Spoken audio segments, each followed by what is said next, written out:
What's up, guys? Welcome back to Chemical Guys Detail Garage. I'm Jason. And I am Nick. And we are answering your questions today. Happy Sunday, fun day, Q&A day. Q&A day. Q&A day. So we put out a lot of content for you guys.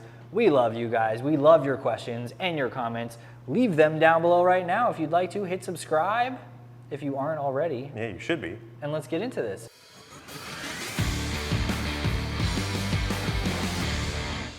So sometimes after our videos, you guys have additional questions and comments, and we like to go in there and answer those on the actual site, but we figured today we'd do a little Q&A session. We'd pull some questions off of our recent videos from this past week and answer them for you. Exactly, sounds good to me. So let's get right into it, Nick. I've got some questions here. So our first question is from Habib S.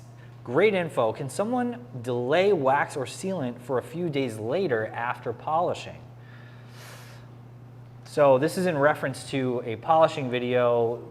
We clay barred the ride, we polished it, and then he's wondering, can you let it sit, basically? Yeah, the answer would be no, because especially if the car is going to be driven, now you've exposed a fresh layer of paint to all kinds of contaminants and fallout, and it's just going to start to collect all that, and it's going to look awful, and it's going to ruin all the work you just did. So it's important to lay something down after you've done your paint correction just to lock in that shine and also repel harsh elements. Yeah, so you could wait.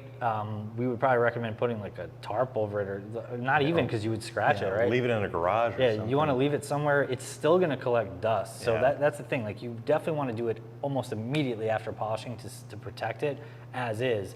We do have a product called Wipeout, which you could use if you had to wait a day later. We would recommend spraying Wipeout on the surface to just make sure it's completely cleansed again. That's one option, but the ideal way to do it is to just put that wax on right after. Yep. Next question is from Miguel Rodriguez. He says, great video. How do you recommend tackling the roof of an SUV? Stepladder, telescoping microfiber brush, etc. I have to wash outside, and I'm always concerned with the time moving a stepladder takes in the hot sun. This is true, and this is also a problem that we encounter because we're not giants and our arms aren't 10 feet long. Speak for yourself, Nick. Yeah. I might be giant. So we encounter this as well when we're working on large trucks and SUVs, and the easiest way is, unfortunately, to use a step ladder. You can very quickly work your way through the top and then just get your job done. But there's no easy way to do it. No, I think just having it on hand, knowing that you're going to have to do that before you start the wash. Yeah, cars come in different shapes and sizes, and unfortunately, the larger ones are just a little bit trickier. Yeah, you could also get pumps. You could wear some pumps. Bringing back 1970 here. Yeah, some get stilts. those. I think there's some platform shoes. Those platform shoes. Yeah, that's what I'm talking about. That might help. If you're, you can stand on your tippy toes. But ideally, the step ladder is probably the best way to go. David Blaine it and just float up there. Yeah, if only. You could look into the moon on a full moon night, do some witchcraft, grow wings. Other than that, sorry, Miguel, you're gonna have to grab the step ladder.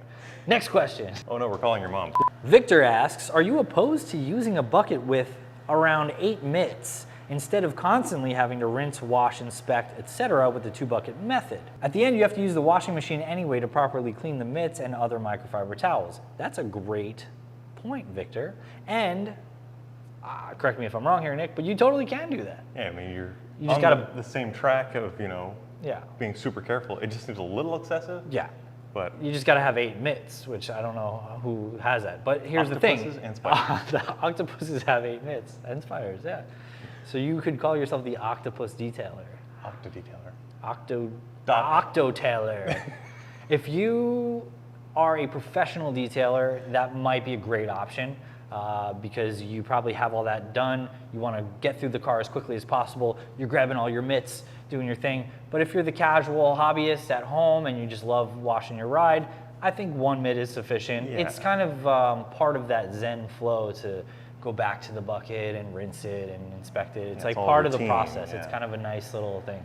So if you're in a rush, grab your 8 mitts, do each one real quick, and just you don't have to even do the 2-bucket method. You just grab the soap, right? You just need 1 bucket and pretty much grab fresh soap, grab a fresh mitt, grab fresh soap, grab a fresh mitt, throw that in the wash with some microfiber wash. There you go. Ready for the next one. There's no wrong way. Well, there are wrong ways. There are wrong ways. There's no wrong amount of mitts.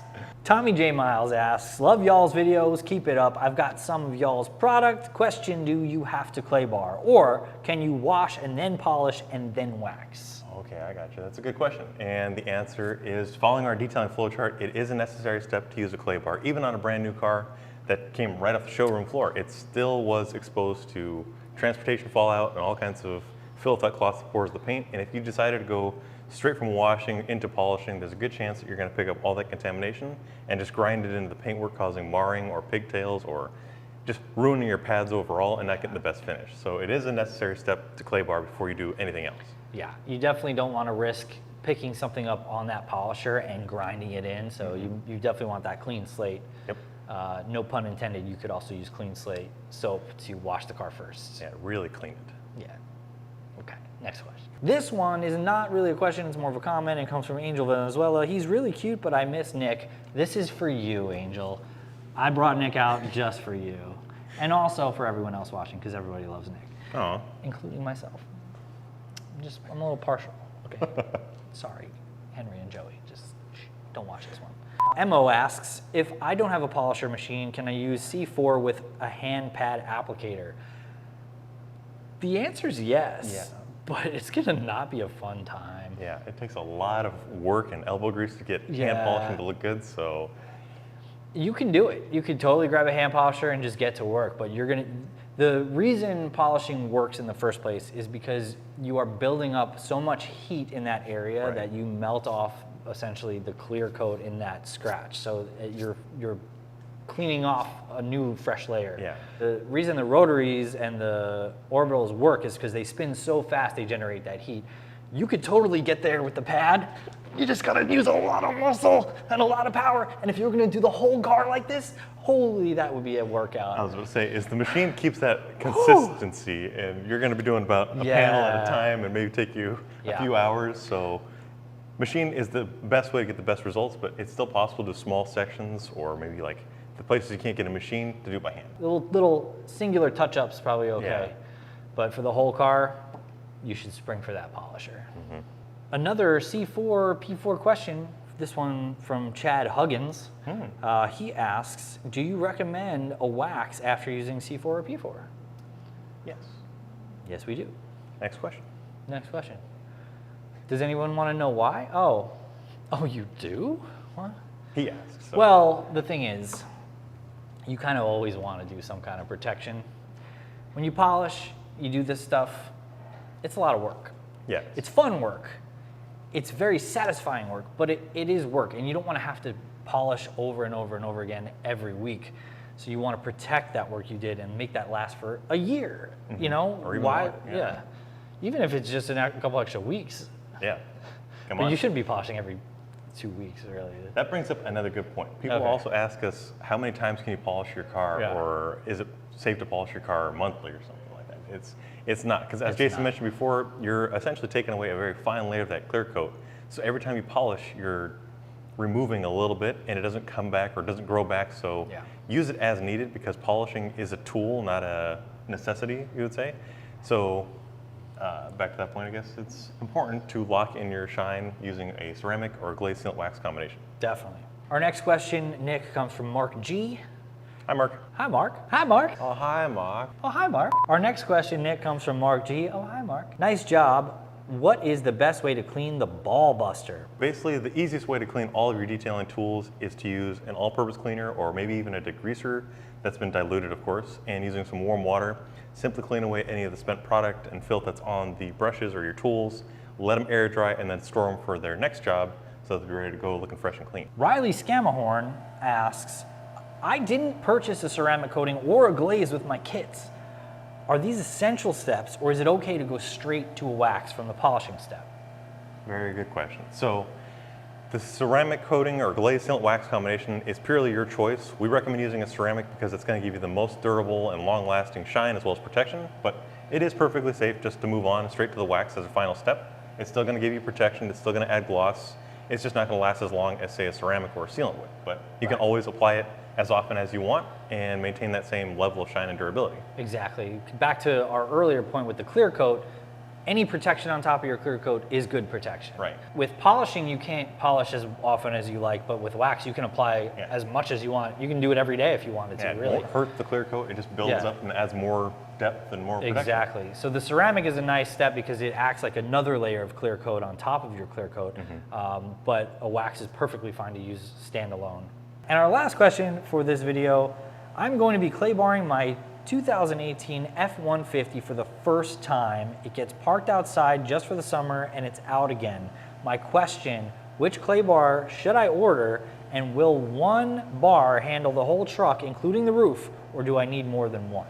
Which is a great question because a lot of you guys ask us, how many bars do you need, or is one plenty to do one average size vehicle? And the answer is yes, because we'll start off with the clay bar. It can be used multiple times. Just keep rolling it and kneading it until you find a fresh side.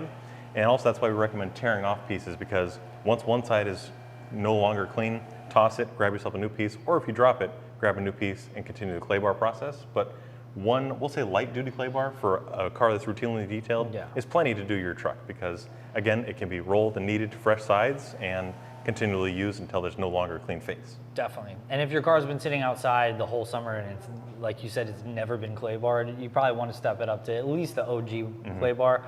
But if you feel the paint and it's insanely rough, then you can move on to like a medium or heavy duty clay bar. Right. But for most applications, the OG is perfectly fine. Yeah, it's a great middle ground for something that's been outside and it's not been detailed or clayed in a while, so middle of the road.